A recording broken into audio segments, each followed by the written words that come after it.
অনেকটাই প্রকাশ্যে বাংলাদেশের দুই রাজনৈতিক দল বিএনপি জামায়াতের দ্বন্দ্ব। একে অপরের সমালোচনায় সরব দুই দলের নেতাকর্মীরা। এবার এ বিষয়ে বিএনপিকে নিয়ে মন্তব্য করেছেন প্রয়াত আল্লামা দেলোয়ার হোসেন সাঈদী তৃতীয় ছেলে মাসুদ সাঈদী। কিন্তু কি বলেছেন তিনি, বিস্তারিত জানাচ্ছেন আরিফ হাসান। 5ই আগস্টের পর আমরা কি ব্যাংক আত্মসাৎ করতে দেখিনি? আমরা তো দেখেছি। আপনাদের 71-এর অর্জন কি? আপনাদের চাঁদাবাজি, টেন্ডারবাজি 5ই আগস্টের পরে আমরা তালিকা করে রেখেছি। ওই যে কে যেন আজহার নাকি মাজার একজন আছে, আগে ওরা খাইছে এখন এরা খেতেছে না, কি বলছে না? ভাইরে, রাজনীতি করবেন স্বনামে আসে। একদল খাইছে আরেক দল খাওয়ার জন্য রেডি হয়ে আছে।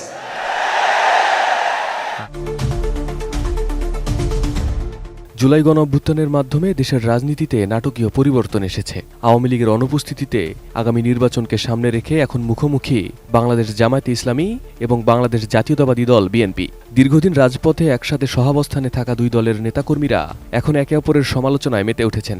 এবার সেসব বিষয়ে কথা বলেছেন প্রয়াত আল্লামা দেলোয়ার হোসেন সাঈদীর সেজ ছেলে মাসুদ সাঈদী। সঠিক প্যাড আর সঠিক তথ্য দিয়ে এসব সামলে নিব এক হয়ে। Mona Lisa sanitary napkin. 9 জানুয়ারি নিজের ফেসবুক পোস্টে মাসুদ সাঈদী উল্লেখ করেন, বাংলাদেশ জাতীয়তাবাদী মুক্তিযোদ্ধা দলের প্রোগ্রামে বাংলাদেশ জামায়াতে ইসলামী এবং বাংলাদেশ ইসলামী ছাত্র শিবির সম্পর্কে কিছু বিদ্বেষমূলক ফেস্টুন ও মঞ্চে রাখা বক্তব্য বিএনপি জামায়াতের সম্পর্কের মধ্যে চরমভাবে বিভাজন উস্কে দিবে। আজকের এই প্রোগ্রামের পরে দেশবাসীর মনে প্রশ্ন দেখা দিয়েছে, বিএনপির শীর্ষ নেতৃবৃন্দের অনুমোদন নিয়েই বিএনপির কিছু নেতা এসব বক্তব্য বিবৃতি দিচ্ছেন কিনা। মাসুদ সাঈদী বলেন, মুক্তিযুদ্ধের চেতনা নামক যে ব্যবসা বিএনপি করতে যাচ্ছে, সে ব্যবসা যে একটি অলাভজনক ব্যবসা এবং এতে চেতনা ব্যবসায়ী দল ও দেশের ক্ষতি হয়, তা তো এখন আর কাউকে চোখে আঙ্গুল দিয়ে দেখিয়ে দেওয়ার প্রয়োজন আছে বলে মনে হয় না। চেতনার এই ব্যবসা করে আওয়ামী লীগই তার পুঁজি ঠিক রাখতে পারে নাই, আর নব্য যারা এই ব্যবসা করার চেষ্টা করছেন তারা তো তাদের আমছালা সবই শেষ করবেন।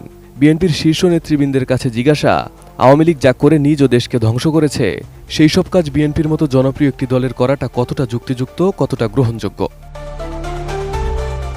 সাঈদী পুত্র বলেন, দেশের মানুষ তো একথাই বলছে, 71-এর চেতনা দিয়ে বিরোধী মতকে দমন করা, জামাত শিবিরকে ধর্ম ব্যবসায়ী, রক কাটা বলে ট্যাগ দেওয়া, 72-এর সংবিধানে আস্থা রাখা, এসবের জন্য তো আওয়ামী লীগই ছিল।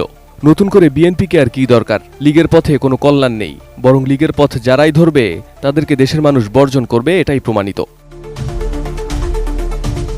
পোস্টে মাসুদ সাঈদী প্রশ্ন তুলে বলেন, গত 23 বছরে বিএনপি কখনো জামাত শিবিরকে রক কাটা, ধর্ম ব্যবসায়ী বা রাজাকার মনে করেনি। তবে হঠাৎ কেন এই দৃষ্টিভঙ্গি পরিবর্তন হলো? তিনি মনে করেন, এটি কিছু নেতার স্বার্থ সংশ্লিষ্ট কর্মকাণ্ডের ফসল, যারা নির্বাচনী ফায়দা হাসিলের জন্য দলীয় ঐক্যে ফাটল ধরাচ্ছে।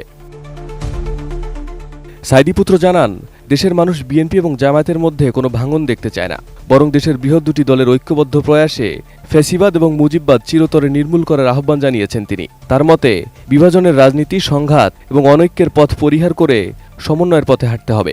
এটি শুধু দুই দলের নয়, বরং দেশের জনগণের জন্যও প্রয়োজন। ফেসবুকের সেই স্ট্যাটাসে তিনি ভবিষ্যৎ ক্ষতির বিষয়ে সতর্ক করে বলেন, বিএনপি যদি এই বিভাজনের রাজনীতি চালিয়ে যায়, তবে তা শুধুমাত্র দলীয় ঐক্যই নষ্ট করবে না, বরং আওয়ামী লীগকে আরও শক্তিশালী করবে। তিনি সতর্ক করে বলেন, এ ধরনের বিভেদে ফ্যাসিস্ট শাসন ব্যবস্থা পুনর্প্রতিষ্ঠার সুযোগ তৈরি হবে, যা দেশের জন্য মোটেও কাম্য নয়। Arif Hasan, ATN news.